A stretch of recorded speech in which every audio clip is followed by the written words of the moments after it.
So again, welcome back to me, welcome back to Thailand. True Blue Thai here from Thailand. Hope you're doing well. It is one I put here in Thailand, and so hope you're doing well. It's Wednesday here in Thailand. A bit cloudy, a bit hazy up there. Again, the burning season has not really kicked in. It's normally a lot worse than this. Normally when the burning season comes in from China, from Vietnam, and the winds carry it over. For instance, in the PM PM is very, very bad. It's normally 2.5, and you have to wear a mask. So if you see a lot of Thai people wearing masks, it's not because of COVID, not because of anything else, because of the smog.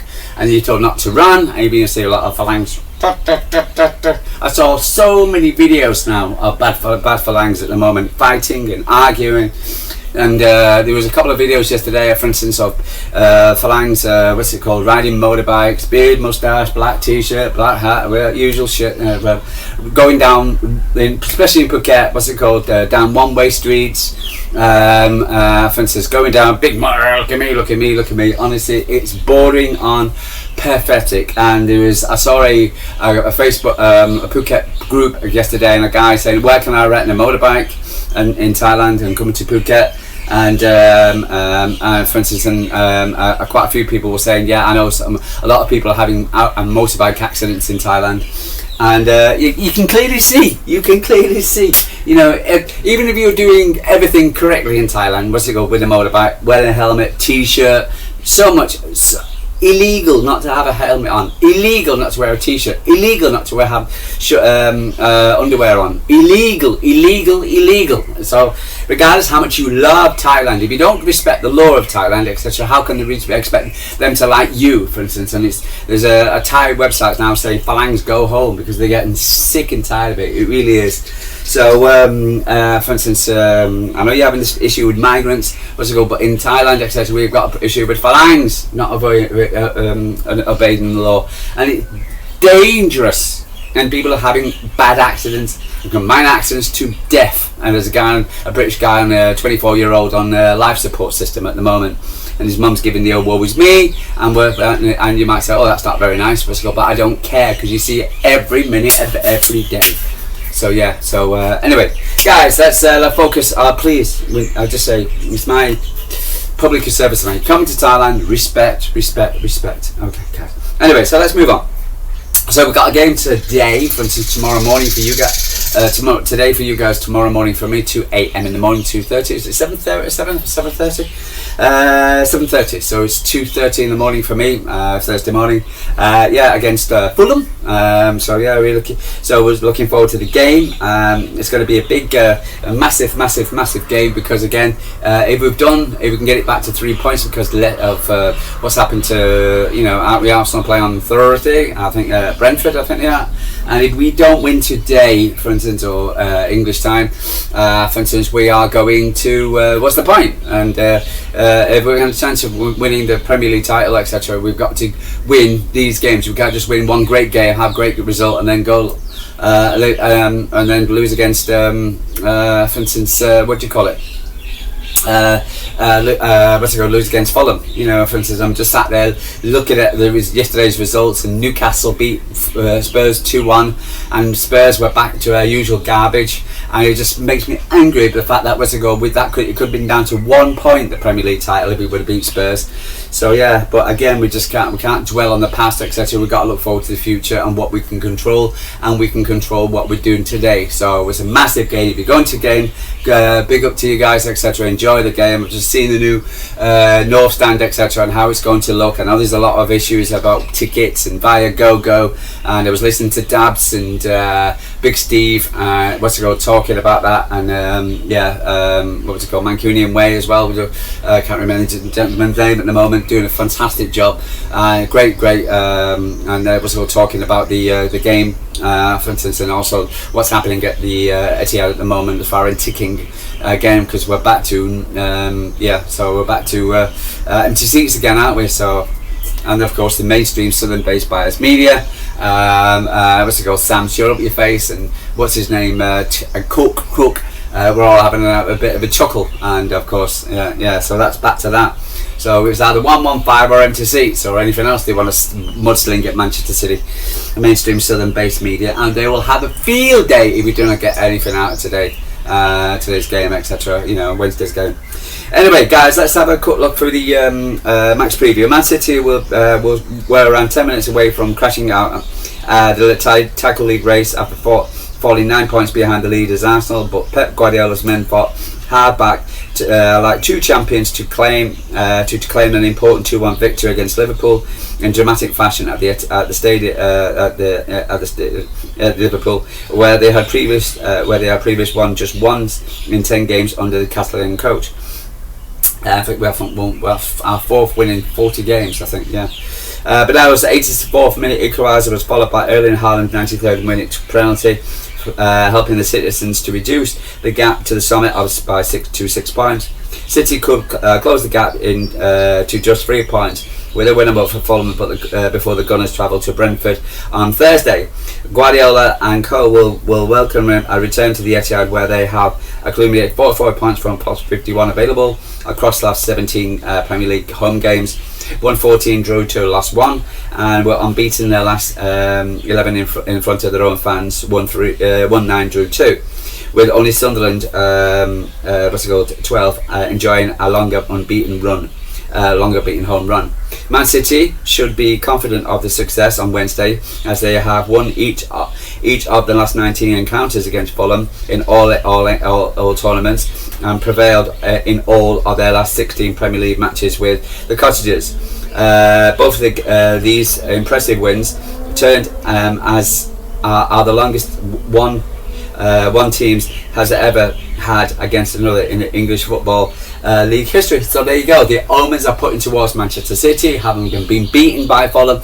There's going to be a lot of media chat. And a lot of people going to think about the 5-4, for instance, at Craven Cottage, etc. But again, for instance, I think whatever Fulham did, whenever they shot against 11 men, etc. For instance, the ball went straight into, or 22 men, the ball went straight into the net. And did they replicate it the next game? No, they didn't. So it's one of these one-off games, etc. But I don't think. But again, we cannot because they've been playing half decent. They should have got some out of the Rags game, but VAR again. So, for instance, intervened. Was good, but they're a Premier League side, mid-table was good, but they're a decent side. So we can't show them any kind of disrespect, and also because they've got their players back from the defensive players back from the African Cup of Nations, so they will be dangerous. In addition, the citizens love a midweek fixture at the Etihad, as they have not lost in their last 55 Premier League home games played on Thursday, Wednesday or Thursday. 147 drawn 8, so another pretty decent stat since suffering a narrow 1-0 loss to Spurs on May 2010. Yeah, it's got to be Spurs, isn't it? Forming a cluster of Premier League teams who are vying to secure European qualification, heading into the final third of the season, but a run of three defeats in their last 4 games have set them back to in their pursuit of the top 7 finishes. So they're not coming in here with a on top form. Another omen. The Cottagers have beaten Brighton 2-1 in either side of the 1-goal defeat to Leeds and the Rags 3-2 before letting a 1-goal slip against with 15 minutes to remaining, and losing 2-1 at home to Everton last weekend with an own goal from Bernardino, condemning the West Londoners side to their 11th defeat of the campaign.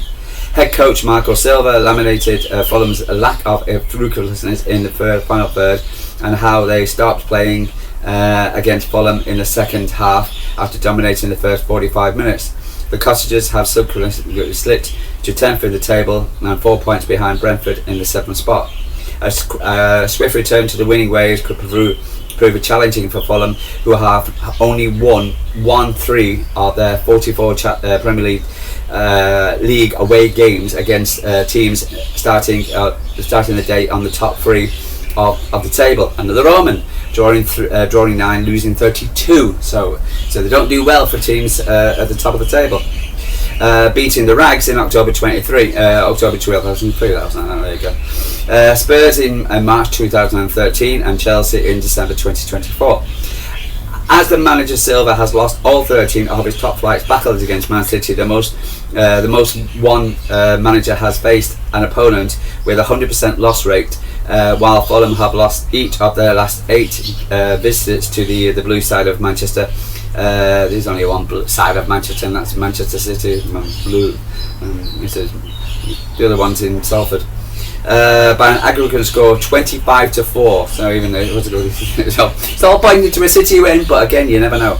However, 3 of the 4 Premier League victories against the Citizens have come at the Etihad Stadium. Man City's league form at the moment is drawn, lost, 1,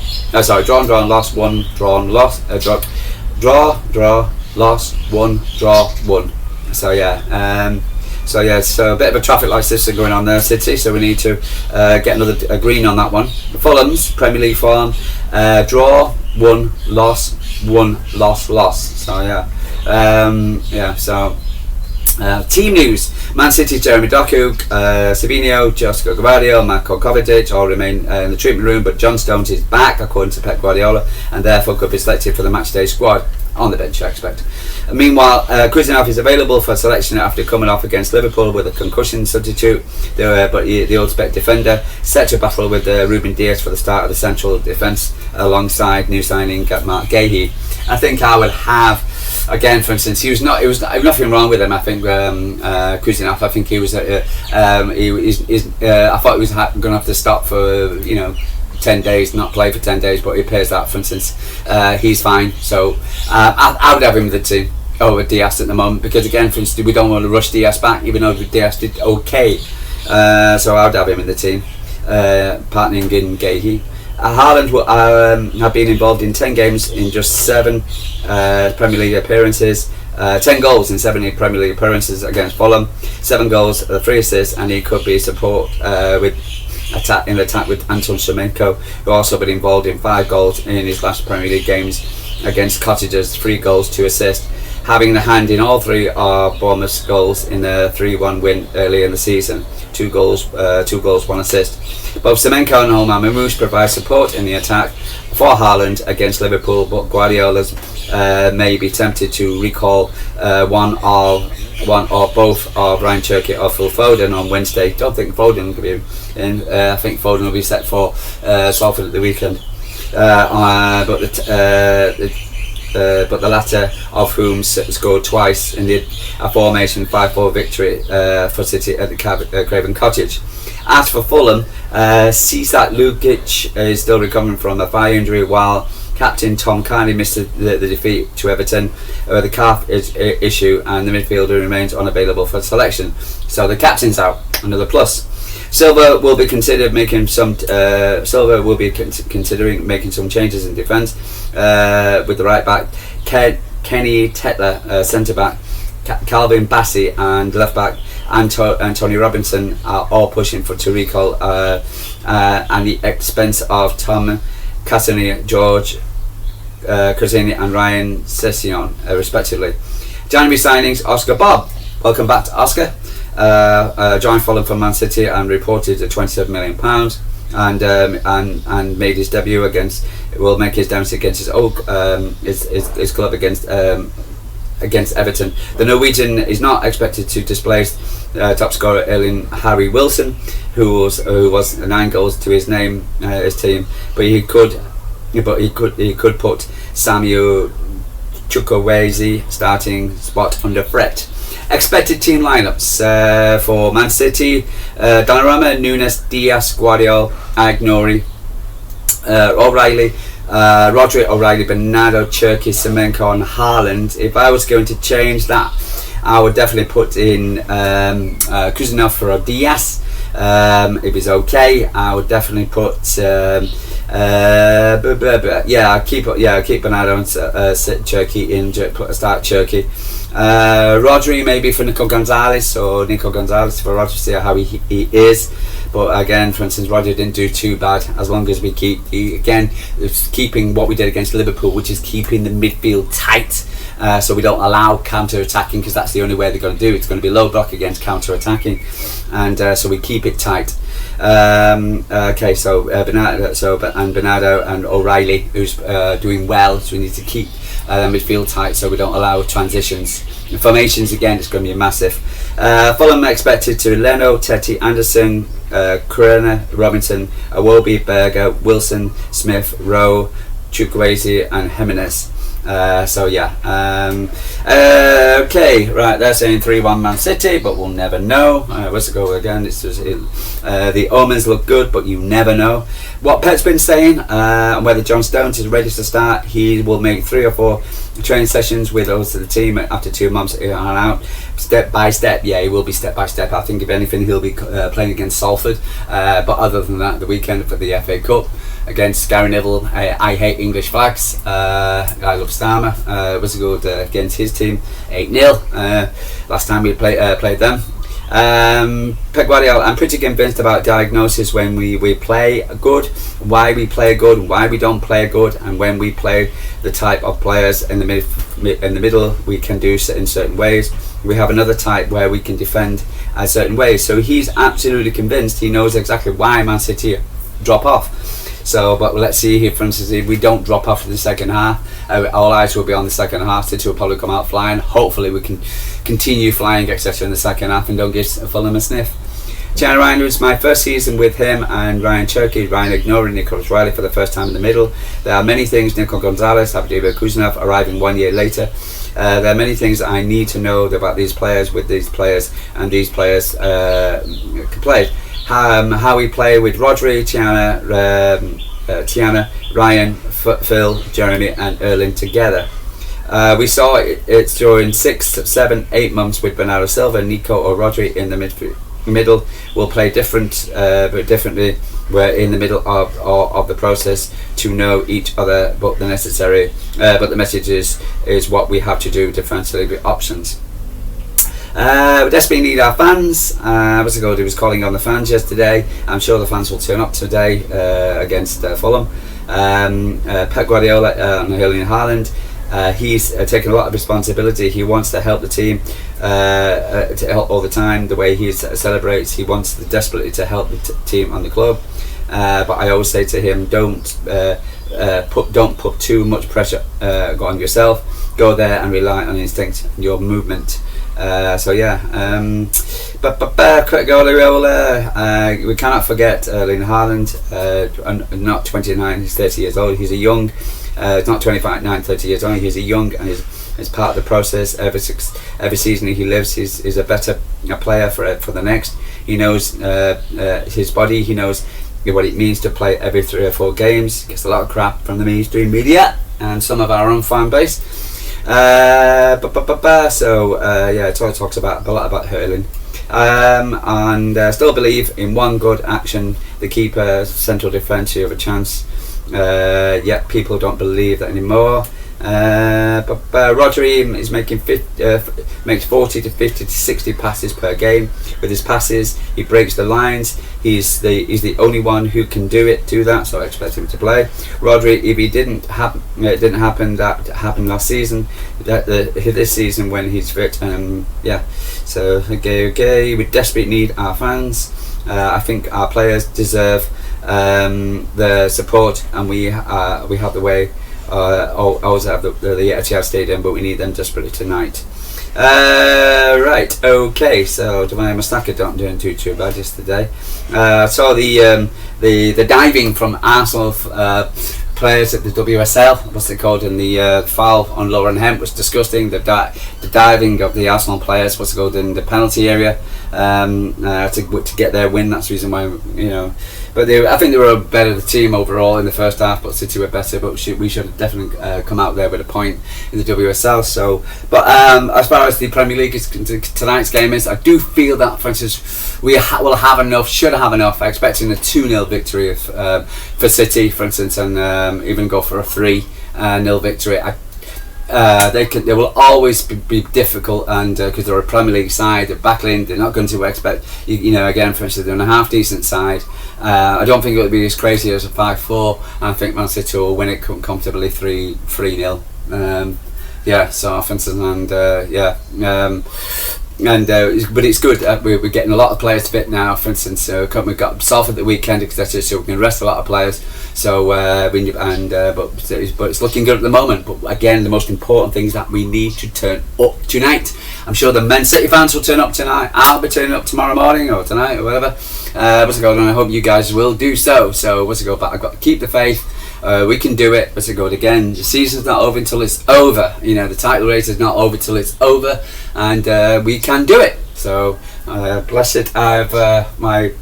I'm doing a bit of painting and different. So that's the reason why my background doesn't look the same anymore. But I hope you wish you a good day. And I Cat from Thailand, and if you come to Thailand, stay safe, be smart, use this, not this. Guys, gonna love you. Leave you a true blue tie from Thailand. Like and subscribe. Tell me what you're thinking, what's on your mind, and hopefully I can speak to you after the game.